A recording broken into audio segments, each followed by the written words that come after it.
Cariño, ¿estás segura de que no quieres desayunar? Tengo que irme.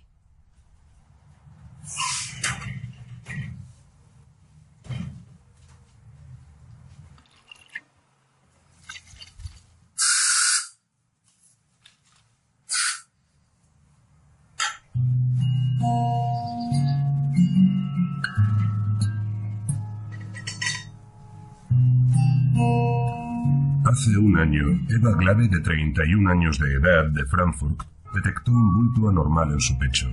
Pronto sus sospechas se confirmaron. Se trataba de un tumor maligno.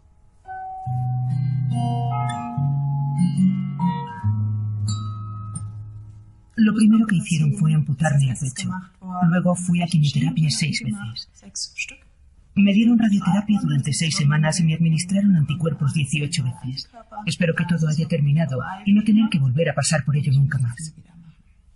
¿Qué tal ha tolerado hoy las infusiones? Bastante bien de momento. ¿Dijo usted que hay una alteración quística en su pecho derecho?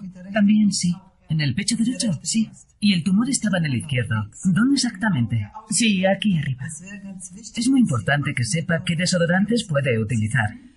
Yo me fijaría en los aditivos que contienen y, sobre todo, que no tengan aluminio. ¿Aluminio? Sí, exacto. Yo no correría ningún riesgo. Muy bien.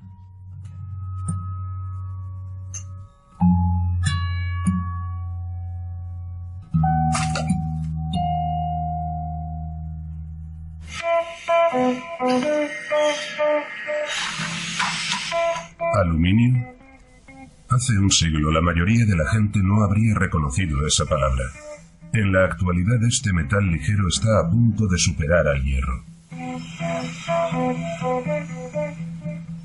El aluminio es mucho más que un material corriente. Una amplia variedad de sus compuestos se utiliza en cosmética y también para la purificación del agua. Los productos hechos con aluminio se han convertido en elementos habituales de nuestra vida cotidiana. Se podría decir que estamos viviendo en la edad del aluminio.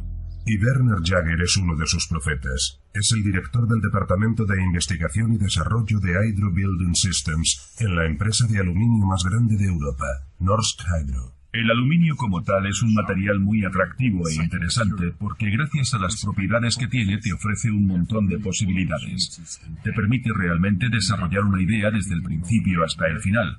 A ese concepto nosotros lo llamamos de la cuna a la cuna. Todo es posible con un solo material. Su amplitud de posibilidades, la multitud de aplicaciones que tiene es fascinante. Y ese es el motivo por el que yo me dedico al aluminio. Achtung und Schuss.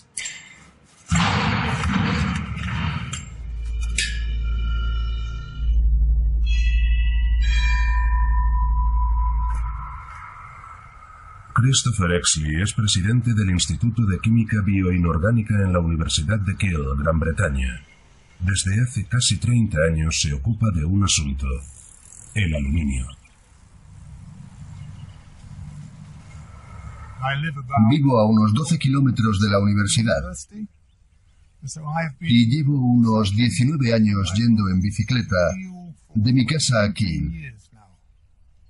Ha sido un largo viaje, casi equivalente a, más de 2 vueltas a la Tierra en bicicleta para poder venir a Kiel y llevar a cabo mis investigaciones sobre el aluminio.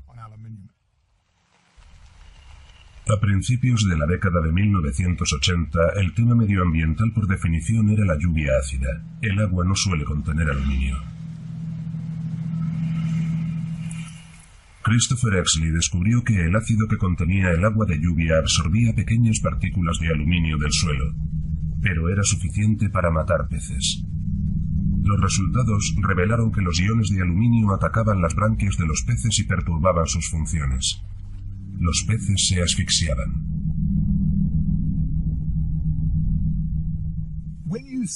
Cuando ves el impacto que tiene el aluminio en un pequeño salmón, te das cuenta de que en realidad es devastador. Ves el sufrimiento. Fue ese tipo de observaciones lo que me hizo decidirme a trabajar en el aluminio per se, no simplemente en el aluminio en los peces, para averiguar cuál es el impacto del aluminio en todos los seres vivos y principalmente en los seres humanos.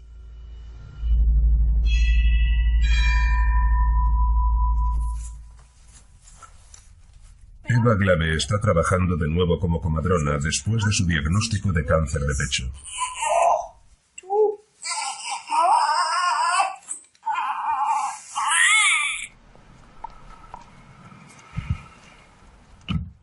Durante 7 años seguidos trabajé en turnos de guardia. Tuve que cumplir mis 10 horas de trabajo diarias y a menudo trabajar 20 horas seguidas. Los partos suelen producirse de noche hasta la mañana siguiente y así sucesivamente.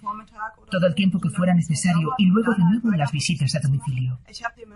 Por lo tanto, yo diría que sudaba mucho y siempre llevaba desodorante en el bolsillo. Unos 11 botes, porque siempre llevo uno en mi bolsa de deportes, por supuesto. Uno en mi maletín de comadrona, en mi bolso de mano, en casa de mi novio, otro para cualquier contingencia y otro en el coche para emergencias.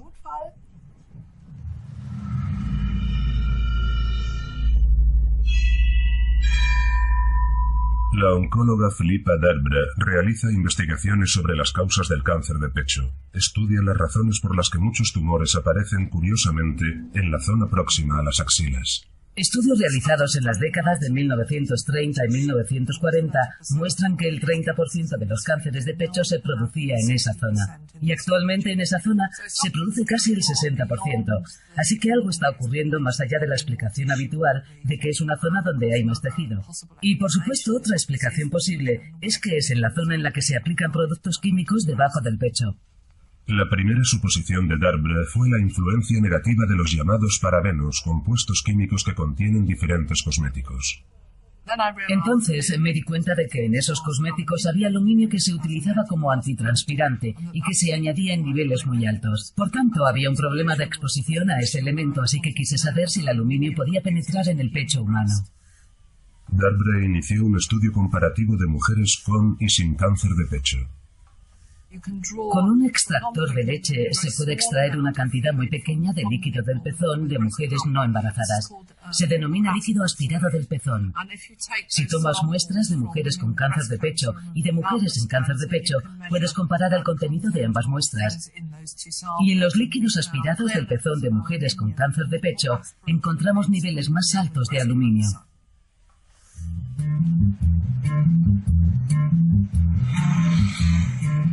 El Instituto Internacional del Aluminio tiene su sede en el centro de Londres y aboga por la industria del aluminio. Aquí es donde nos vamos a reunir con el toxicólogo Nicholas Priest, quien se encarga de supervisar la seguridad del aluminio en nombre de la industria. Si existieran pruebas claras de toxicidad, yo sería la primera persona en decir no lo usen. De acuerdo, pero no he encontrado ninguna. No hay ninguna prueba sistemática que muestre la existencia de toxicidad a los niveles a los que la gente se expone. Y la gente no aplica cantidades enormes de aluminio en sus axilas. Philippa Darbre examinó el efecto de tales dosis mínimas de aluminio en el pecho femenino. En el transcurso de un año se dedicó a observar si las células vivas se alteraban en presencia de aluminio.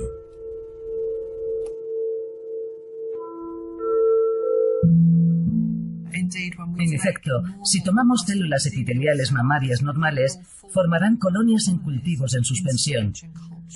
Y en presencia de aluminio pueden formar lo que podríamos llamar pequeños tumores en suspensión. Pero en ausencia de aluminio, por supuesto, no lo hacen, porque son células normales. Así que, en ese sentido, el aluminio parece capaz de convertir una célula normal en una célula cancerosa. Darbre descubrió también otro efecto. Añadir aluminio aumentaba las probabilidades de células cancerosas migratorias y la formación de metástasis. Algo que también descubrimos fue que el aluminio podía influir en el comportamiento de las células mamarias cancerosas y posiblemente en su forma de desplazarse. Y por supuesto, si ese extremo queda demostrado y confirmado por otros laboratorios, sería un dato trascendental porque, obviamente, nadie se muere por tener un bulto en el pecho. La gente muere porque las células son capaces de desplazarse a otras partes del cuerpo.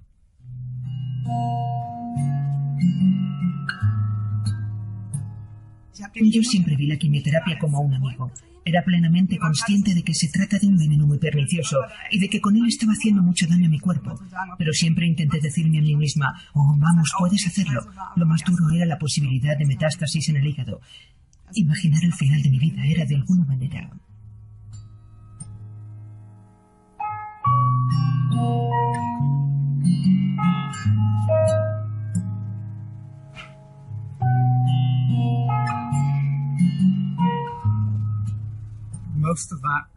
La mayor parte no penetra en la piel. Hay quien sostiene que si te afeitas las axilas y dañas tu piel, podrías hacer que penetrara más aluminio. Pero los niveles que podrían transferirse son mínimos, comparados con cualquier nivel que podamos considerar tóxico. Más de 2/3 de los desodorantes contienen compuestos de aluminio como ingrediente activo. El aluminio reacciona al entrar en contacto con las células de la piel y las une de manera que les impide sudar.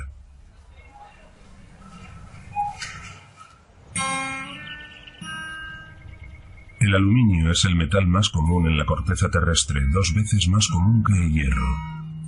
Pero el aluminio puro no existe como tal. Se une estrechamente con otros elementos y no puede lavarse con agua normal.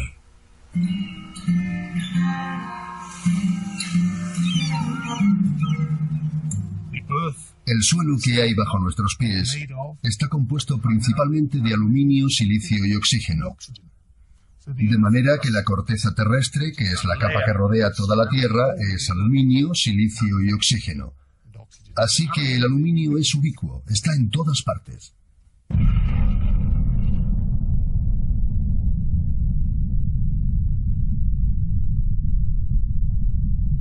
Una mina de pizarra.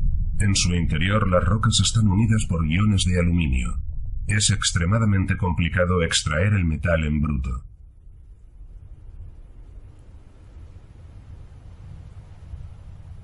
La bauxita es el único mineral que contiene un tipo de aluminio que hace su extracción económicamente viable. Werner Jager, director de una empresa de aluminio, se dirige a Porto Trombetas, en Brasil, donde su compañía está vinculada a una de las minas de bauxita más grandes del mundo. Aquí, en medio de la selva virgen, a cientos de kilómetros de cualquier ciudad, se ha montado un enclave minero con más de 6.000 trabajadores. Sin la invitación de la empresa no se permite siquiera salir del aeropuerto. La prospección de bauxita en la selva tropical es comparativamente fácil. El mineral puede encontrarse a solo unos metros bajo la superficie. Lo único que hay que hacer es deshacerse primero del bosque.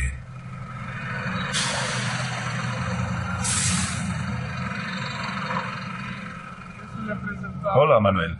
Me alegro de verte. ¿Cómo va todo? Tenemos aquí una gran excavación. ¿Cuánto tiempo se tarda en vaciar esta zona? Unos 2 turnos. Así que en 48 horas estará hecho.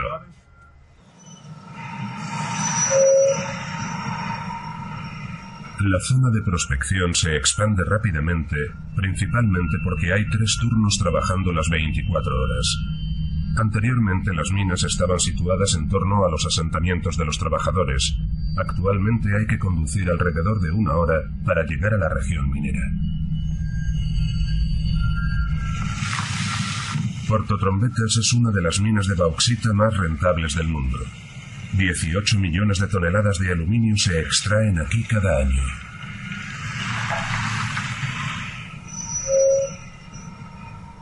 Y cada año se tala una superficie equivalente a 250 campos de fútbol de selva virgen con gran variedad de especies. Hasta cierto punto resulta problemático deforestar la selva y luego reforestarla de nuevo. Pero por otro lado, obtienes una bauxita de alta calidad, que es indudablemente mucho más valiosa que la bauxita de baja calidad que obtienes en otros enclaves.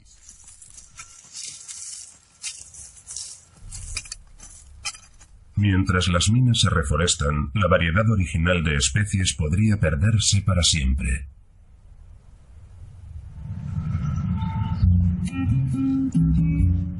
Casi a diario, cargueros llenos de bauxita zarpan desde el puerto.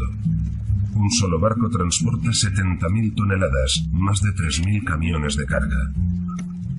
Navega a lo largo del río Amazonas hacia el Océano Atlántico, donde la bauxita pasa a la siguiente fase de procesamiento.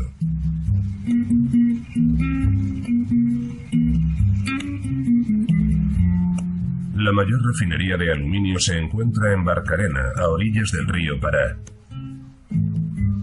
La gente del lugar se gana la vida pescando, o al menos trata de vivir de la pesca. El río Pará fue el hábitat y principal fuente alimenticia de la población local durante muchos siglos. Pero desde que se procesa bauxita en la zona, todo ha cambiado. No sé qué es lo que ha provocado esto. El agua es totalmente distinta. Se ha vuelto muy blanca y viscosa. Creo que ha ahuyentado a todos los peces de esta parte de la playa. Hace 20 años capturábamos mucho más y regresábamos a casa con las canoas llenas de pescado que podíamos vender, pero eso ya no es posible.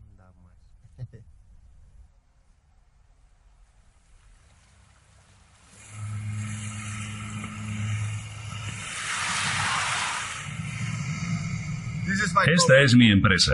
Es la planta de aluminio más grande del mundo. Tenemos capacidad para producir más de 6 millones de toneladas al año. 6 millones de toneladas al año. 6 millones de toneladas al año. Desde 2011, la refinería de aluminio de Barcarena pertenece a Norsk Hydro, que es actualmente una del puñado de empresas multinacionales que controla la producción total de mineral de bauxita y de aluminio en bruto.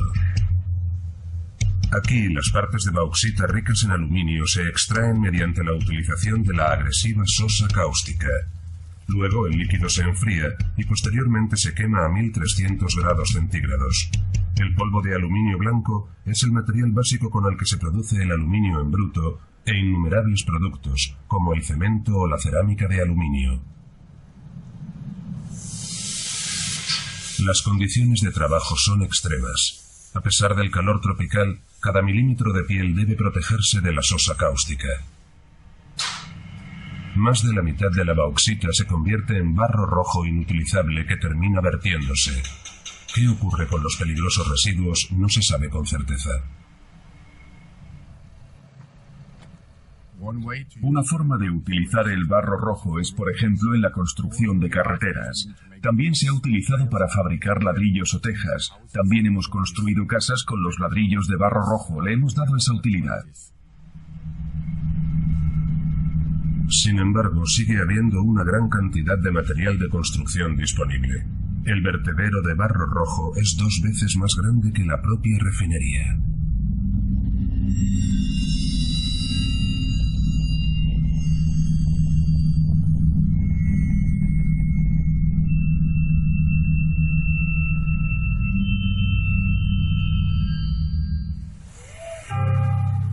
En 2010, durante un accidente en una fábrica de aluminio en Hungría, se liberó una gran cantidad de barro rojo, dando lugar a uno de los mayores desastres medioambientales de Europa.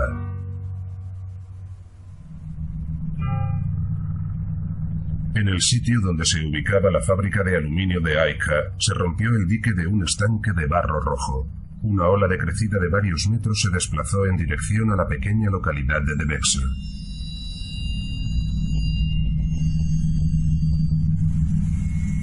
Casi nadie en la zona sabía que el líquido rojo no era agua, sino sosa cáustica. Istvan Benko, de la televisión local, cogió de inmediato su cámara cuando se produjo el desastre. La calle se convirtió en un río embravecido. Benko consiguió ponerse a salvo escalando a la terraza de su casa. Cuando llegó al baño, se dio cuenta de que lo que estaba inundando las calles no era barro normal. Sus calcetines se habían disuelto en el líquido. Un vecino tropezó y cayó de bruces en el barro rojo. Los bomberos se llevaron a los dos al hospital.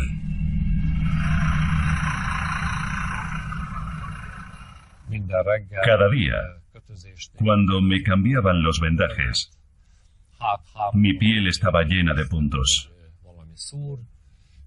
Al principio podía sentirla, pero al cuarto día mi piel estaba muerta.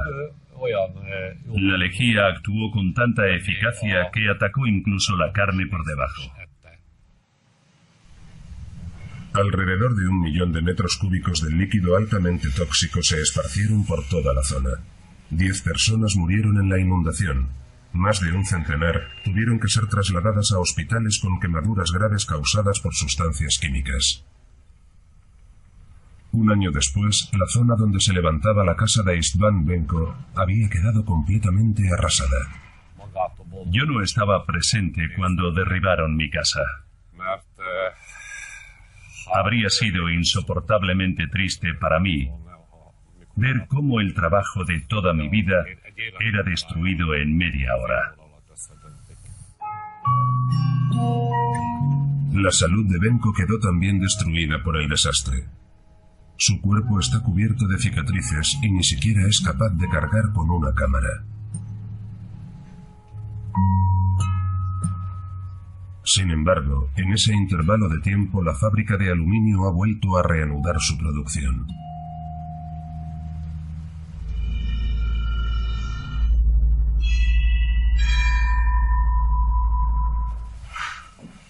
En la Universidad de Viena, un equipo de científicos realiza investigaciones sobre la causa de las alergias. Para probar nuevas terapias necesitan a alguien que esté enfermo. Se sabe desde hace mucho tiempo que inyectar hidróxido de aluminio en el cuerpo puede desencadenar cualquier tipo de alergia, por ejemplo en animales.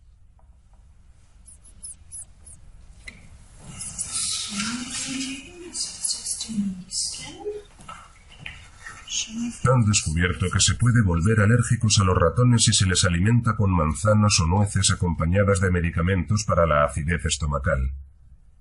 Estos medicamentos contienen hidróxido de aluminio como sustancia activa. Y al parecer, el aluminio moviliza el sistema inmunológico contra una sustancia administrada simultáneamente. De momento, hemos escogido los principales alérgenos alimentarios y podríamos demostrar que con el aluminio como adyuvante se pueden desarrollar alergias a los alimentos. Por ejemplo, podríamos coger cualquier alimento de la cocina y añadirle adyuvantes, y según mis datos actuales, podríamos inducir en las personas alergias alimentarias con mayor o menor intensidad a cualquiera de esos alimentos. A menudo me moquea la nariz y también siento un hormigueo en la lengua. Los estudios demuestran que los niños son más propensos a sufrir alergias si sus madres estuvieron tomando medicamentos durante el embarazo que contenían aluminio. Este es un tema muy sensible.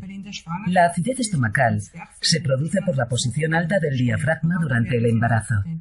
Hoy en día se recetan fármacos muy potentes que las mujeres embarazadas toman durante largos periodos. Y por tanto, no solo queda afectado su propio sistema inmunológico, sino la capacidad inmunológica contra las alergias de sus hijos. Algunos de estos medicamentos se pueden adquirir sin receta en la farmacia. Hace algún tiempo, la misma sustancia ya había provocado un escándalo a nivel global en los centros de diálisis. Herbig Holzer, de la Universidad de Graz, estuvo involucrado en la detección del caso. En los años 70 observamos casos neurológicos muy dramáticos e inadecuados. Estas personas sufrían deficiencias neurológicas graves, trastornos del habla y del movimiento. Sorprendentemente, gente joven en particular mostró síntomas similares a los de la apoplejía y el Alzheimer. Finalmente, Holzer y sus colegas descubrieron el motivo. Los nuevos medicamentos contenían grandes cantidades de hidróxido de aluminio. En cuanto detectamos el problema, dejamos de administrar fármacos con hidróxido de aluminio. Pero las deficiencias neurológicas no mejoraron. El problema era que el aluminio ya había penetrado en el cerebro y los efectos tóxicos se habían propagado de tal manera que no nos permitía observar ninguna mejoría.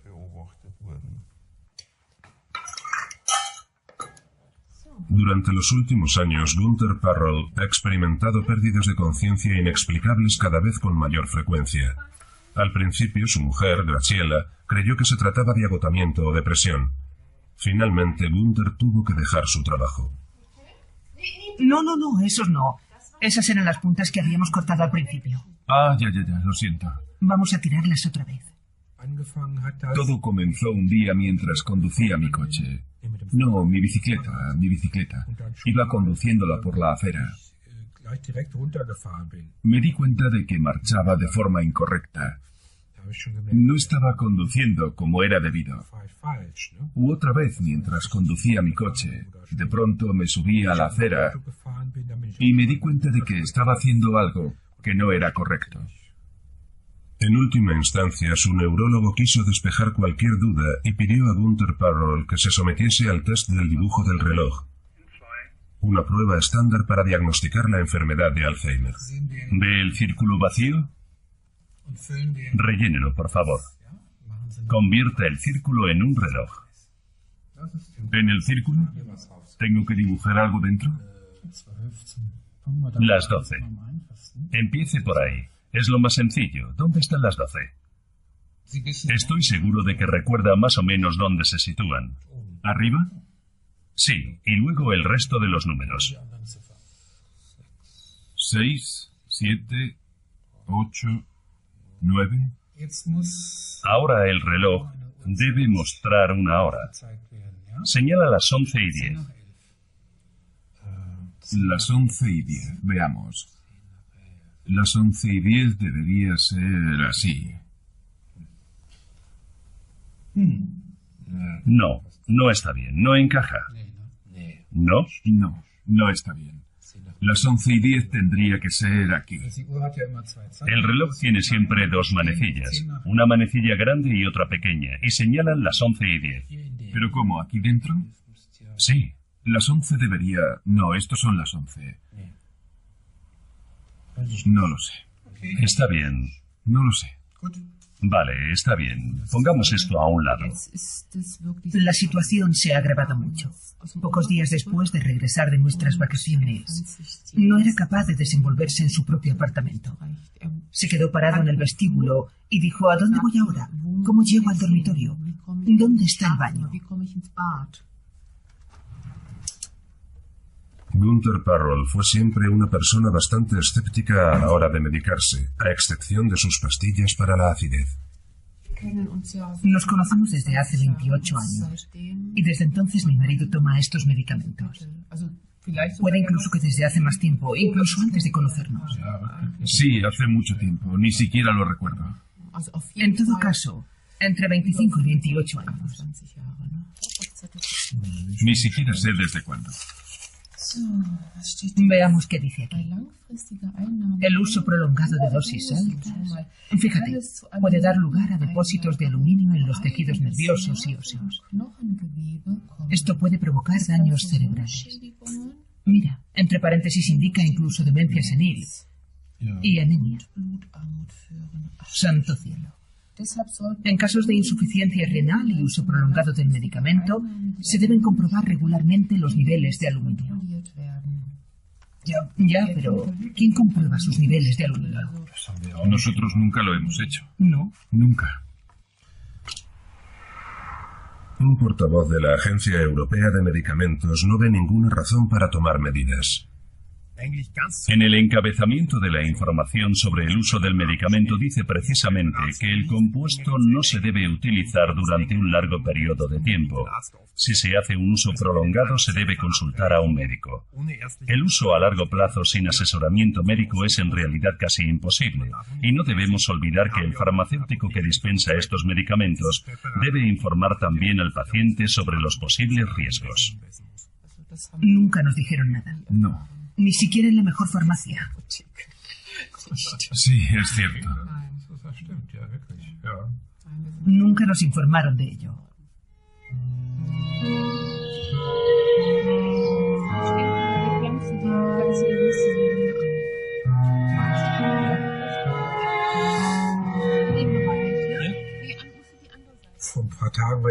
Hace un par de días leí otro artículo en una revista en el que se sugería que podría desarrollarse un nuevo medicamento en un futuro próximo. Puede que sea un poco tarde para mí. Podría ser perfectamente el caso. Puede que haya llegado mi hora, eso es lo que digo. Por supuesto que no me importaría quedarme aquí un poco más. Sí, estaría bien, pero...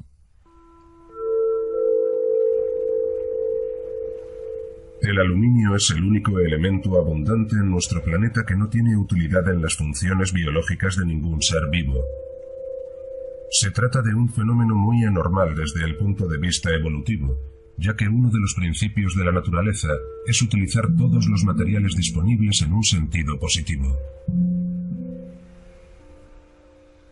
No hemos logrado identificar ni una sola propiedad del aluminio que aporte el menor beneficio a ningún sistema biológico. Es evidente que ha supuesto un enorme beneficio para la humanidad en cuanto a la ciencia de materiales y en las múltiples formas en que usamos el aluminio en la edad del aluminio. ¿Pero beneficia a algún sistema bioquímico? Y no estamos hablando solo de los seres humanos. Estamos hablando de que desde la bacteria más pequeña hasta los seres humanos no tenemos la menor evidencia de que ningún organismo use el aluminio de forma activa para obtener algún beneficio. El polvo de aluminio de Brasil ha llegado a Alemania, al puerto industrial de Neuss-Düsseldorf. Aquí entra en la última etapa del proceso de producción. Se necesita una cantidad ingente de energía eléctrica para extraer el metal de su combinación con el oxígeno.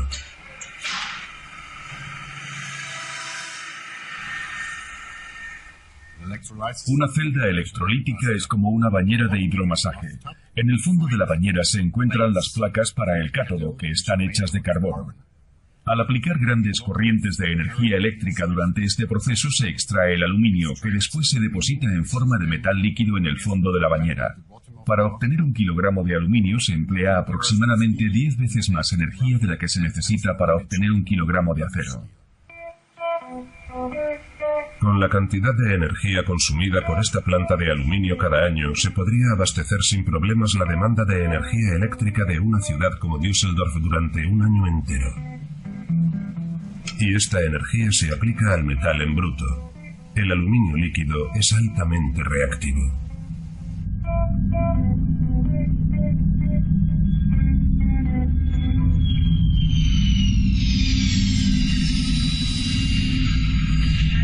Parece que un avión se ha estrellado en el segundo edificio. Un Boeing 767 tiene un peso neto de 82,3 toneladas. De ellas, cerca de 30 toneladas son aluminio. Según este experto en metalurgia noruego, este aluminio explica por qué las Torres Gemelas se derrumbaron tan increíblemente rápido. El aluminio no es un metal peligroso en absoluto. El aluminio se convierte en peligroso cuando se funde. Simensen ha calculado que poco antes de derrumbarse las torres, el aluminio del avión se calentó a una temperatura tan elevada que llegó a licuarse. En algunas de las imágenes se puede ver cómo el aluminio fundido sale por las ventanas y cae en forma líquida. La temperatura debía ser elevadísima. Yo calculo que entre 800 y 900 grados centígrados. El metal fundido cayó por las escaleras y bajó hasta las siguientes plantas y se mezcló con el agua de los dispositivos antiincendios que sabemos que había en cada una de las habitaciones del edificio.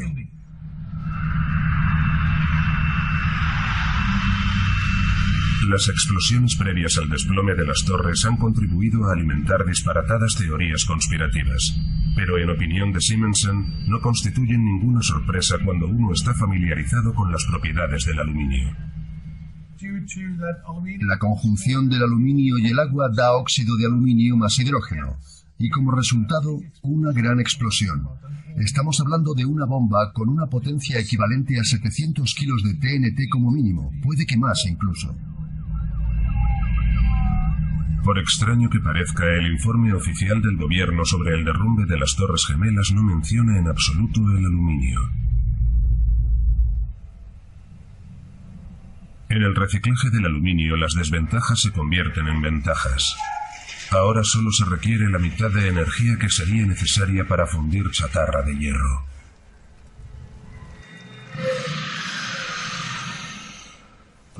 El aluminio es un metal muy valioso.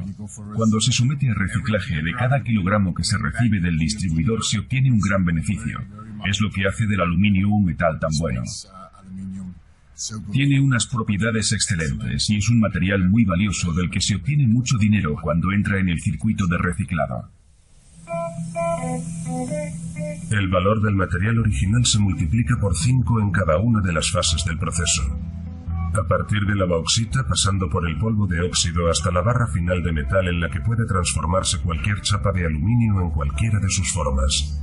Sin embargo, la fase más problemática de la producción se subcontrata cada vez más a países en vías de desarrollo.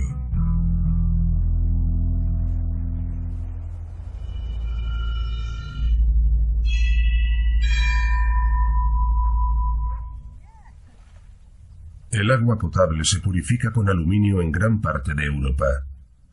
Este proceso puede a veces salir mal, tal como ocurrió en la planta potabilizadora de Camelford en 1988.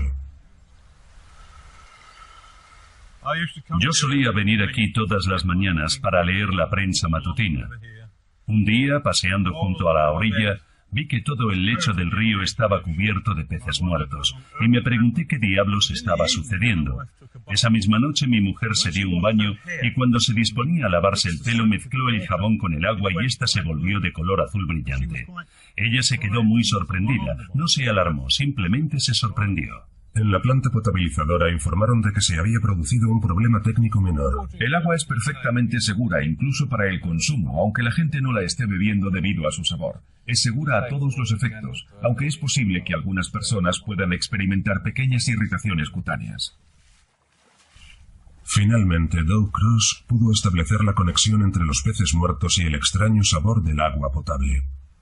Cuando bajé por la mañana, había aquí peces muertos, pero no los había corriente arriba, de modo que la contaminación no pudo descender río abajo en esta dirección. Todo comenzó aquí, y entonces una persona comentó que habían estado lavando las tuberías de agua en la carretera durante la noche, vertiendo el agua sucia en el río al otro lado del puente. Y eso fue lo que mató a los peces. En otras palabras, nuestra agua potable estaba envenenada. Finalmente, las autoridades sanitarias tuvieron que admitir lo que había ocurrido realmente. Un conductor de camión recién contratado, que se encontraba solo en la planta potabilizadora, sencillamente había vaciado su carga de sulfato de aluminio en el depósito equivocado. El agua potable contaminada se bombeó rápidamente a las tuberías de abastecimiento. En toda la zona comenzaron a producirse extraños sucesos. Carol, la esposa de Dow, fue una de las personas afectadas. Entonces mi esposa comenzó a quejarse de que su artritis empeoraba mucho. Hasta ese momento los síntomas de su enfermedad eran bastante leves. Otras personas experimentaron síntomas más graves. La gente me contaba que mientras conducía el coche tenía malas experiencias. Se detenían de repente a un lado de la carretera y pensaban, ¿a dónde voy? ¿Y por qué estoy en este lado de la carretera? Estoy en el lado equivocado de la carretera. Cosas de este estilo se convirtieron en algo común. Entonces empecé a recibir llamadas telefónicas de agricultores. Uno de ellos me dijo, tenía 40 ovejas en un campo con una tubería conectada al depósito de agua de la ciudad. Y en otro campo contiguo, tenía otras 200 con un manantial de agua natural. Todas las ovejas que bebían del manantial estaban bien, pero de las 40 que habían bebido del agua del depósito, 10 habían muerto. Y entonces otra gente me habló de problemas similares con las vacas. Cuando te enteras de que hay animales muriendo y luego oyes, bueno, pero no afecta a los seres humanos, sabes que están mintiendo. En 2003, 15 años después del incidente, Dow Cross comenzó a observar cambios alarmantes en el comportamiento de su esposa Carol. Su salud se debilitó enormemente y paulatinamente se fue consumiendo. Y finalmente, en una ocasión, se me quedó mirando y me dijo en voz baja, adiós, adiós, adiós. Y esa fue la última vez que me habló. Poco después, la esposa de Dow Cross murió a la edad de 59 años. El forense pidió a Christopher Exley que examinase el cerebro de Carol Cross para comprobar la concentración de aluminio. No existe un nivel normal. El nivel normal sería la ausencia total de aluminio, pero la realidad es que todos tenemos aluminio en el cerebro, algo así como 1 o 2 microgramos de aluminio por cada gramo de tejido seco. En determinados casos de Alzheimer, hemos descubierto que esta cifra puede llegar a los 4, 5 o 6 microgramos. En una de las muestras del cerebro de la señora Cross hallamos 23 microgramos por gramo de tejido seco, que es algo casi nunca visto. Uno de los niveles más altos que nosotros hemos medido nunca. Y probablemente hemos medido más contenido de aluminio en cerebros humanos que ningún otro grupo del mundo. Encantada de conocerte, Phil. La iniciativa ciudadana de Camelford todavía se reúne en la actualidad. Lo que le ocurrió a Carol Cross no es un caso aislado. Luchó mucho durante los últimos 18 meses de su vida. Luchó, luchó y luchó. Tenía 61 años, creo. Comenzó a sufrir pérdidas de memoria hacia el final. Sí. Y también desarrolló epilepsia. En muchas zonas del cerebro de Richard no había flujo de sangre. Lo sé. Estaba muerto. Hubo un incidente en el Reino Unido hace unos 20 años en Camelford. Después hubo mucha gente que alegó que sufría deterioro cognitivo por puro interés. Si sufrían deterioro cognitivo, podían recibir una indemnización. Pero si no sufrían daños, no recibían ninguna compensación. Y ese es uno de los problemas que solemos encontrarnos.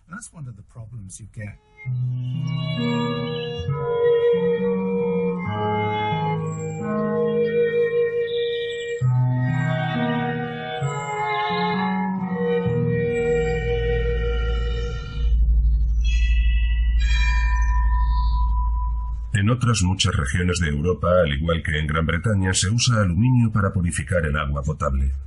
El aluminio reacciona como mejor sabe. Se enlaza con la siguiente mejor molécula. En este caso con las partículas de suciedad en el agua. Entonces se vuelven más pesadas y quedan atrapadas en el filtro o en el depósito de infiltración. Podemos usar también el cloruro de polialuminio para establecer un sistema de floculación en nuestra planta potabilizadora, donde estas partículas se vuelven a unir y decantar. Entonces se transforma en lo que denominamos agua potable y sale definitivamente limpia. Hace 3 años al dentista Gerhard Brauer se le diagnosticó la enfermedad de Alzheimer. Las tareas cotidianas más sencillas se han convertido en un reto para él y también para su compañera Birgit. Bien, ¿qué hacemos de comer este fin de semana? He mirado y todavía nos queda un poco de pesto. Sí. ¿Podemos añadir una ensalada como acompañamiento y cocinar unos tallarines? Sí, para empezar y luego... Para mañana, filetes de cordero. ¿Sabes si tendrán? ¿Sí? ¿Crees que podrás hacerlo? Te haré una lista. Encontraré el supermercado. Encontrarás el supermercado, pero ¿encontrarás los filetes de cordero? Sí, siempre que haya. Y para LOL necesitamos salchichas. Vuelve sin contratiempos. Ya veremos.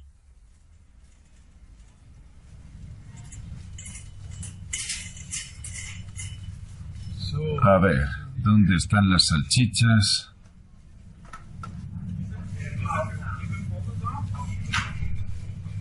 No encuentro las salchichas.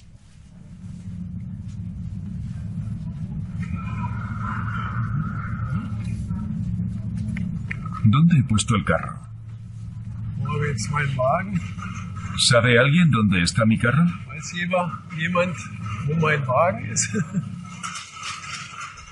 No sabemos si el aluminio es un factor contribuyente o directamente causante de la enfermedad de Alzheimer, pero eso no cambia el hecho de que el aluminio sea una neurotoxina. Y no cambia en absoluto el hecho de que el aluminio esté asociado a los principales rasgos patológicos de la enfermedad de Alzheimer. Si vivimos en determinadas zonas en las que el abastecimiento de agua contiene unas cantidades determinadas de aluminio, la incidencia de la enfermedad en dichas áreas es más elevada.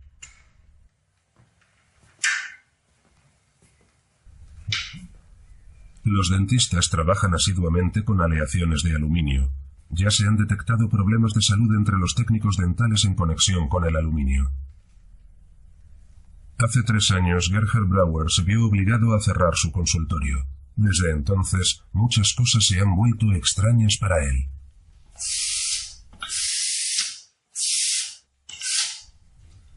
No sé qué es esto, no sé cómo funciona.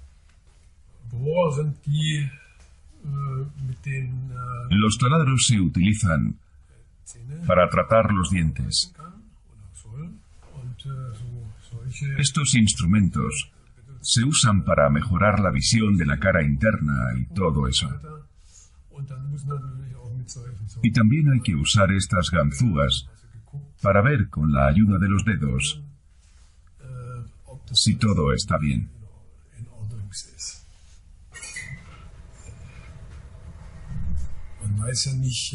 Nunca se sabe lo que puede ocurrir. Es muy arriesgado mirar dentro de mi cerebro. Sería factible hacerlo, pero es muy arriesgado porque puede costarte la vida. Estoy absolutamente convencido de que el mal de Alzheimer existiría en ausencia de aluminio. Ahora bien, ¿se daría en edades tan tempranas en la gente? ¿Quién sabe? Quizás podríamos vivir 150 años en ausencia de aluminio. O tal vez la enfermedad sería menos agresiva. Quizás sería mucho menos agresiva, no debilitaría tanto a las personas y sus vidas no serían tan precarias desde que se les diagnostica la enfermedad hasta que fallecen. En cierta medida la gente piensa ahora, no, es un tema zanjado. El aluminio no es realmente un problema sanitario. Aunque los catedráticos relacionados con la industria siguen defendiendo su seguridad, en la práctica científica se consolida cada vez más la opinión contraria. Por ejemplo, cuando Romain Gerardi, director del Departamento de Enfermedades Neuromusculares de la Universidad Paris-Est, se vio enfrentado a un nuevo tipo de enfermedad entre un creciente grupo de personas. El agricultor Luc Braconnier es un caso típico. ¿Qué edad tiene usted? Sufre de fatiga constante y dolores musculares severos, hasta el punto de no poder realizar ya su trabajo. El doctor toma una muestra de tejido muscular.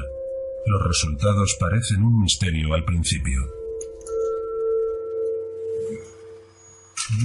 Cuando observamos el tejido a través del microscopio electrónico, hallamos inclusiones de naturaleza desconocida en los macrófagos.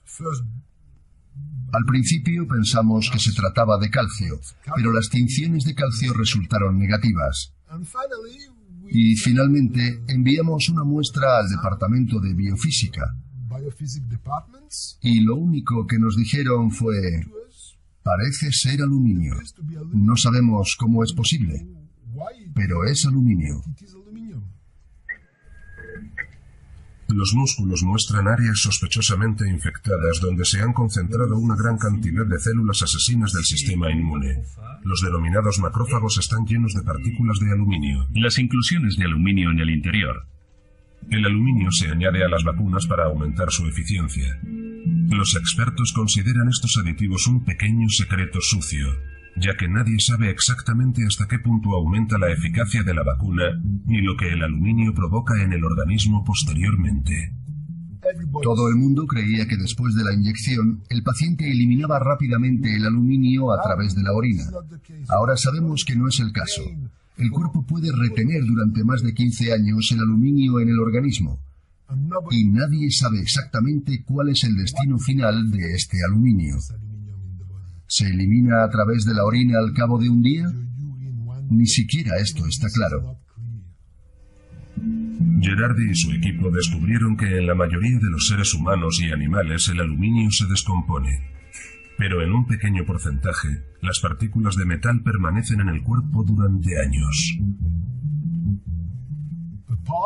Una pequeña porción de estas partículas escapan del músculo inyectado, se dispersan por el organismo y se alojan en puntos muy distantes después de circular meses y meses en el flujo sanguíneo. Y penetran en órganos tan distantes como el bazo o el hígado. Y finalmente, con el paso del tiempo y de una forma muy gradual, en el cerebro.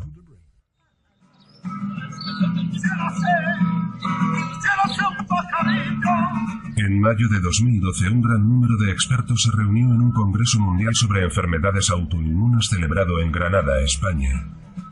Por primera vez, el aluminio ocupa el centro de atención. Es el mayor congreso sobre enfermedades autoinmunes celebrado jamás. Asisten 2.300 participantes y tenemos 2 o 3 sesiones dedicadas al tema de los adyuvantes. Es una combinación de carbonato de magnesio e hidróxidos de aluminio. Puede causar fenómenos autoinmunes o enfermedades autoinmunes. Pero existen muy pocas dudas de que el aluminio es un neurotóxico que causa una serie de problemas, tales como deterioro de la memoria cognitiva y del control psicomotor. Entender cómo funciona el aluminio es la respuesta para comprender su eficacia. Las partículas minerales pueden penetrar en el cerebro usando un mecanismo de caballo de Troya. Y lo que es más importante, las partículas de aluminio son capaces de penetrar en el cerebro como una partícula completa. Para muchos de los que asistieron a estas sesiones, la información fue novedosa. Nuestro papel como organizadores de este congreso es difundir la información, porque la falta de conocimiento es peligrosa. No condenamos las vacunas y tampoco queremos abolirlas. Pero mi deseo y mi ruego es saber quién es susceptible al aluminio y quién no, para poder evitar su uso. Los productores de vacunas tendrán que invertir en el desarrollo de alternativas libres de aluminio, reza una de las conclusiones de la conferencia. Pero las autoridades no ven motivos para tomar medidas. Creo que el papel de las autoridades médicas no es ejercer presión. Desde nuestro punto de vista, el hidróxido de aluminio no supone un riesgo inminente, de modo que, ¿cómo podemos ejercer presión? Estamos de nuevo en Frankfurt. Eva ha invitado a unos amigos a una fiesta. Ha pasado un año desde que terminó la quimioterapia.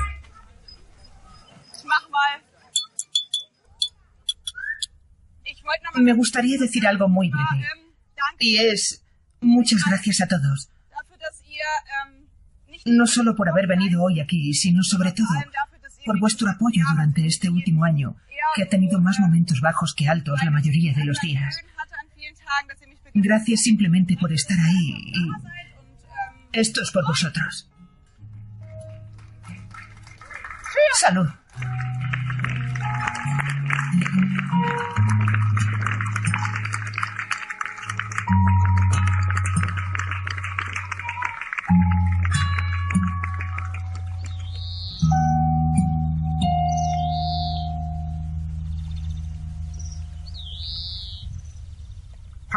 Se ha abierto la caja de Pandora y se ha dejado salir al aluminio.